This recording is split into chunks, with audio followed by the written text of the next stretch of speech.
Olá pessoal, o nosso conselheiro Acácio de hoje vai falar sobre a invenção do termo Terceiro Mundo. Vocês devem se recordar, quem assistiu à abertura das Olimpíadas, que houve uma narração insólita dizendo que o Brasil havia sido invadido por Portugal. Invadido. Muito bem. Este é o discurso que está sendo construído agora, já há algum tempo, pela esquerda comunista nacional, portanto brasileira.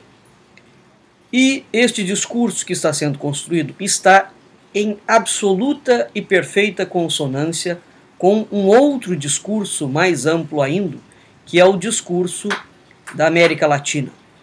É sobre isso que eu quero conversar com vocês hoje, rapidamente, no nosso conselheiro Acácio.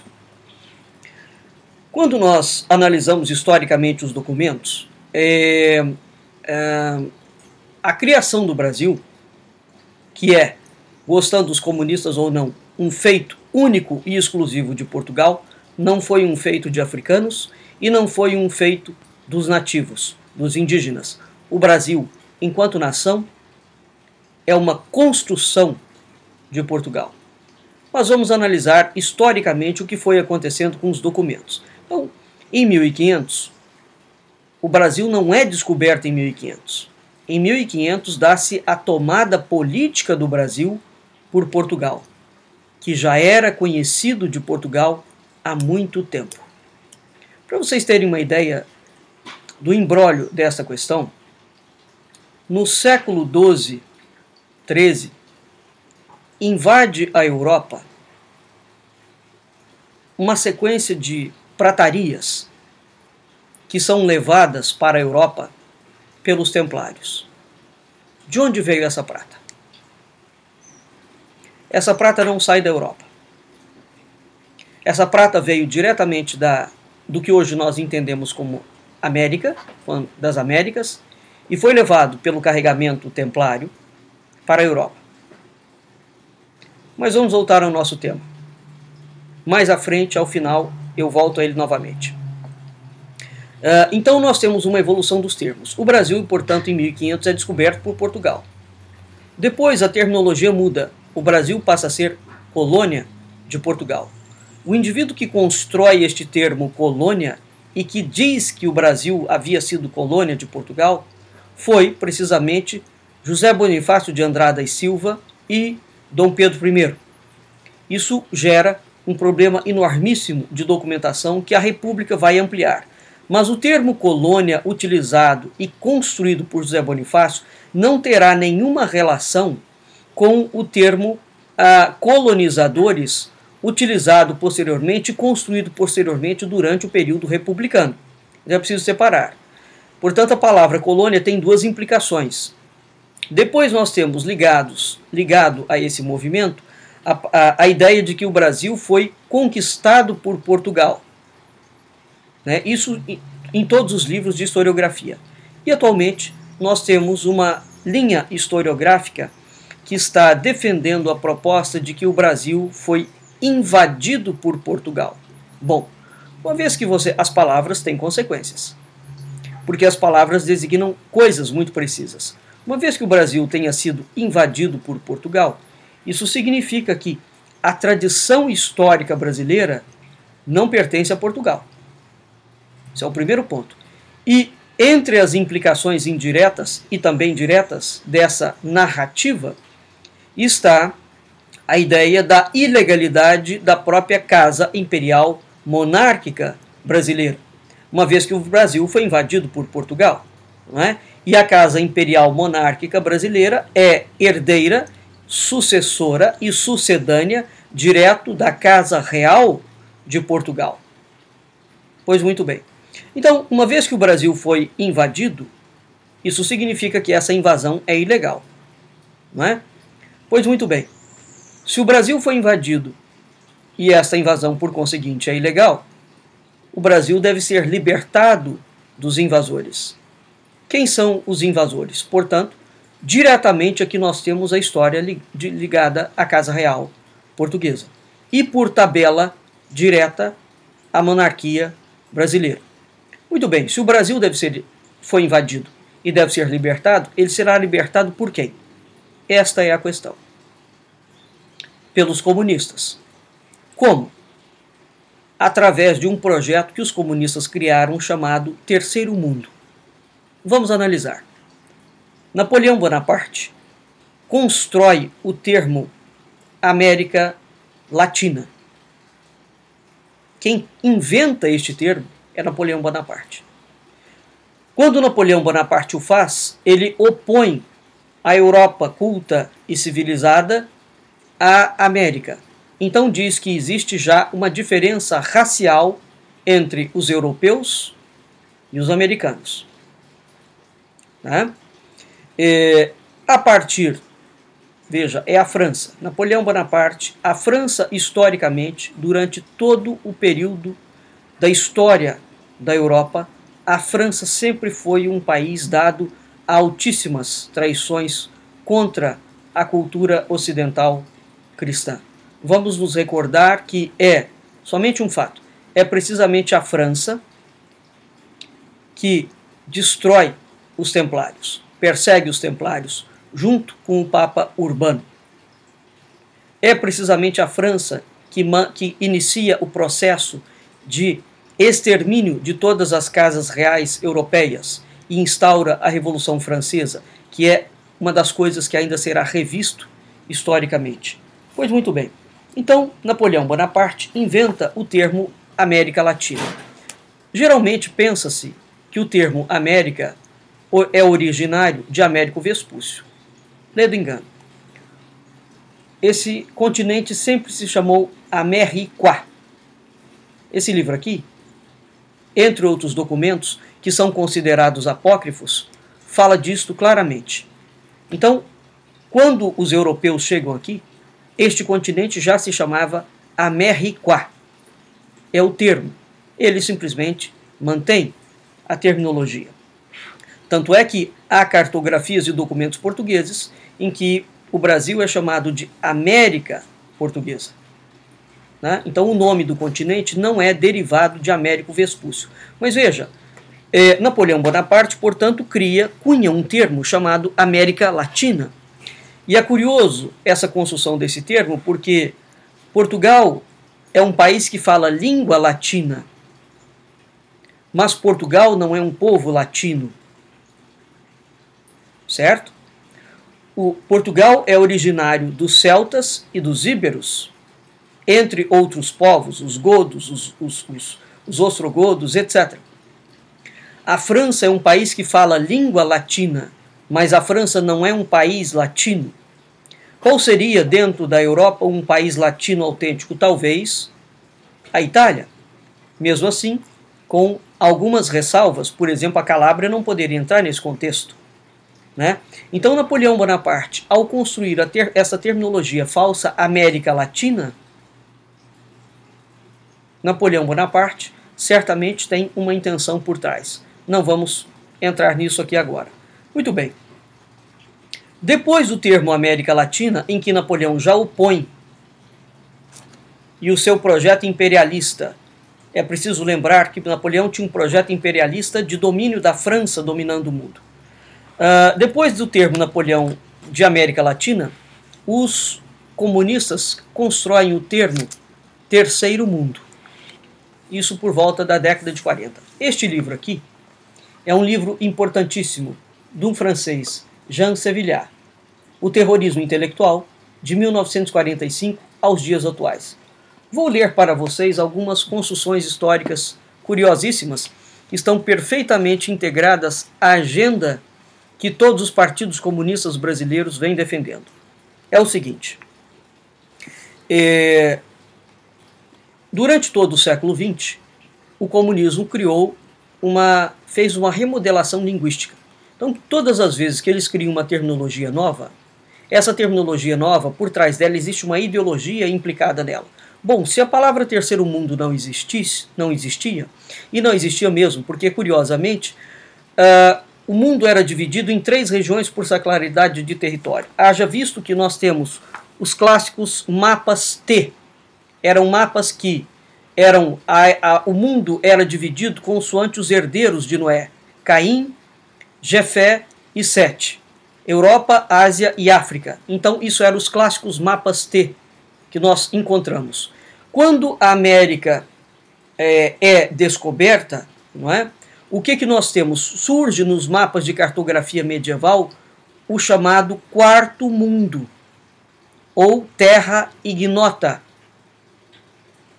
Nunca houve em nenhum documento até o século XX a palavra Terceiro Mundo.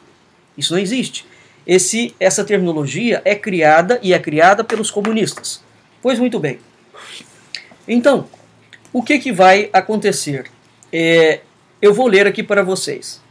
A França torna-se, e é, desde todo sempre dentro da Europa, um dos grandes centros exportadores da mensagem e da disseminação do comunismo mundial. O que a França está passando hoje não é mero acaso. Ela está colhendo fruto de uma doutrina que ela ajuda a disseminar desde o início. Esses pensadores se consagraram a todas as causas ligadas ao comunismo. Em 1945, isso ele está se referindo aos franceses. Em 1945, esses intelectuais professavam que a União Soviética era um paraíso e não faltavam poemas para exaltar a glória de Stalin. Em 1960, julgavam que a descolonização, aqui começa a outra versão da palavra colônia, a descolonização solucionaria milagrosamente todos os problemas dos povos de além-mar da América Latina. Em 1965, aclamaram a justa luta de Fidel Castro, Ho Chi Minh e Mao Tse-tung. Em 1968, proclamavam que a felicidade nasceria da supressão de todas as proibições. Portanto, começa toda a implantação da agenda esquerdista e a destruição maciça dos valores da cultura ocidental cristã. Em 1975, rejubilavam-se com a tomada do poder por Pol Pot no Camboja. Em 1981, acreditavam que estavam saindo das trevas e encontrando a luz. Em 1985, sustentavam que a França deveria abrir suas fronteiras para os desfavorecidos do mundo inteiro. Começa o projeto do Islã, do Califado. Em 1992, asseguravam que o Estado-nação havia chegado ao fim e que a Europa, do Tratado de Maastricht, abriria uma nova era na história da humanidade. Em 1999, afirmavam que a família e a moral eram conceitos ultrapassados. Isso tudo foi gestado com a França, não é? Como um dos grandes países que vai exportando todas essas ideias. A França, a Bélgica e a Suécia. São os três grandes países que, dentro do solo europeu, são os países mancomunados com este grandíssimo crime da criação do projeto do terceiro mundismo, portanto, da criação no eixo das Américas de um projeto comunista internacional transplantado para as Américas. Existe um capítulo muito curioso chamado, que é o capítulo 4º, que está na página 55 do livro de Jean Sevillard. Chama-se Uma Revolução nos Trópicos é muito conveniente. Muito bem. Então veja, em 1945, em 14 de agosto, aliás, de 1952, é lançado num jornal, num periódico chamado L'Observateur, um artigo de Alfred Sauvé. Alfred Sauvé é um demógrafo francês, né? Ele lança o termo Terceiro Mundo. Portanto, nós estamos falando de 1952. Né? O comunismo já existia na Rússia desde 1917. Desde o momento em que o comunismo se implementou na Rússia, pouco tempo, no mesmo ano, o comunismo já existia no Brasil. No mesmo ano. É curioso.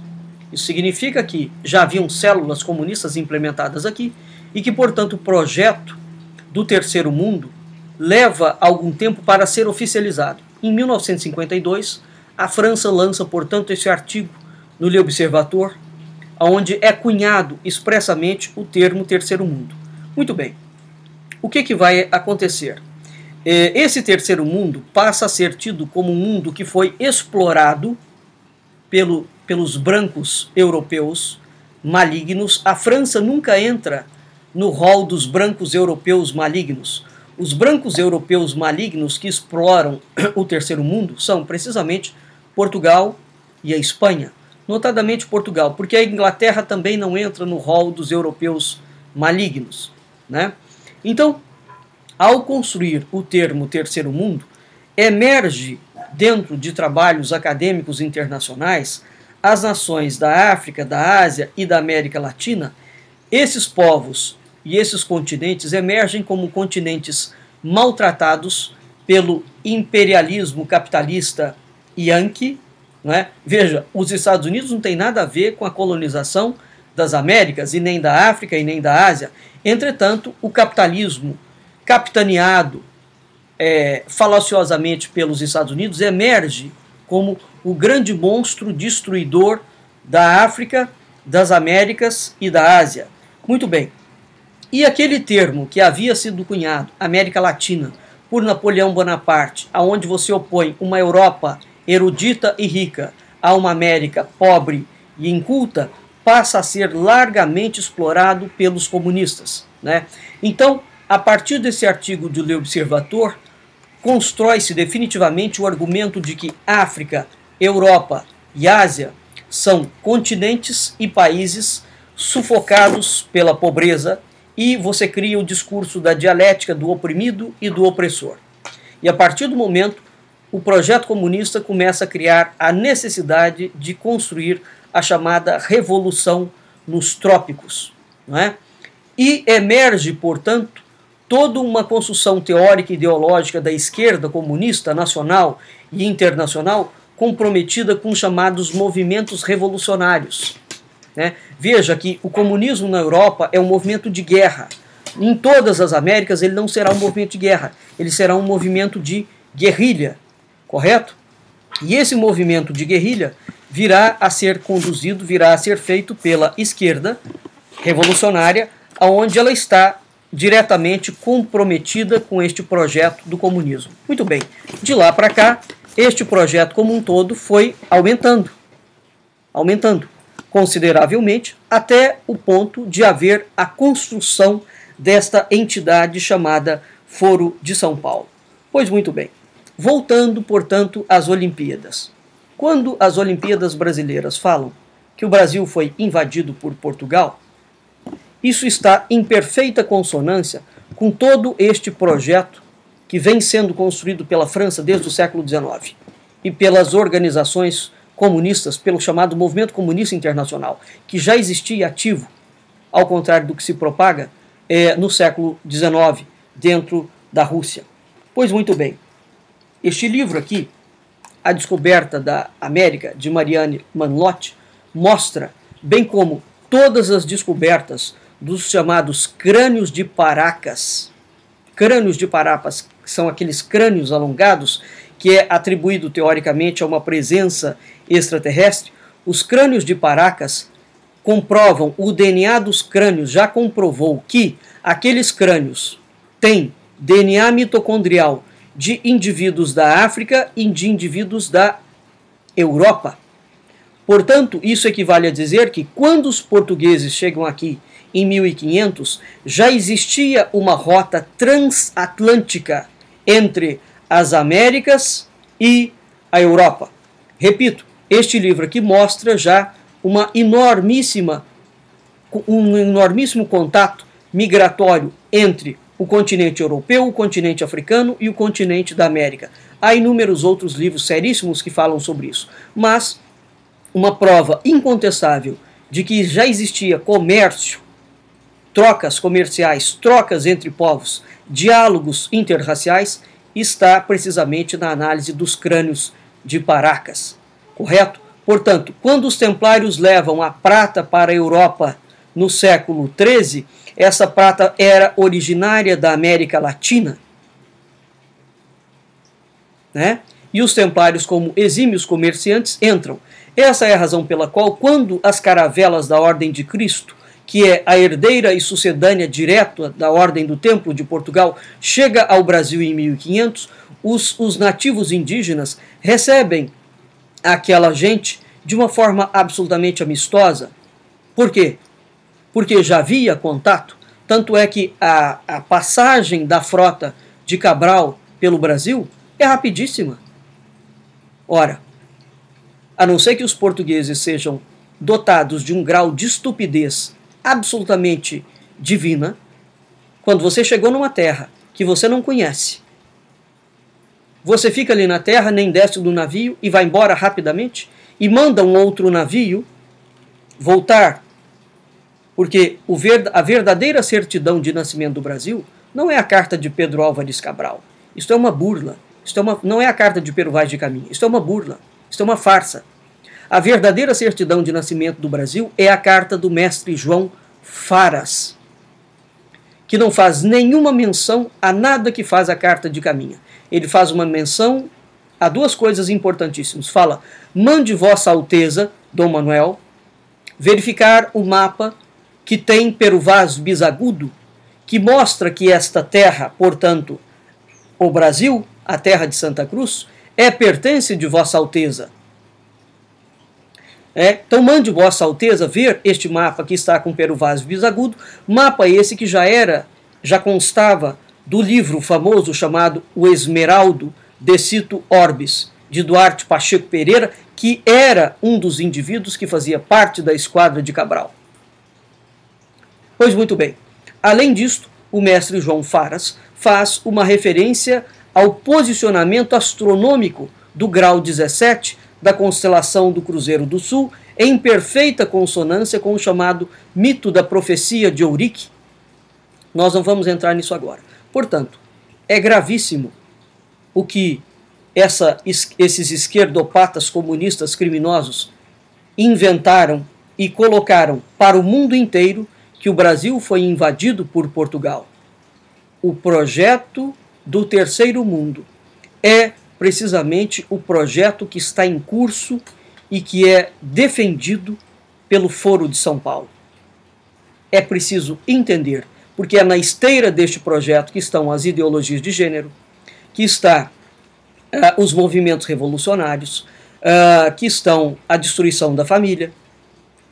E este projeto do terceiro mundo, construído pelos comunistas russos, faz parte dos BRICS e de toda a movimentação que o governo brasileiro, do comunismo implementado pelo senhor Fernando Henrique Cardoso e pela Constituição de 1988, são perfeitamente alinhados. Este livro é importantíssimo e é vital conhecer o que significa o projeto do terceiro mundo. Até o próximo, Conselheiro Acácio.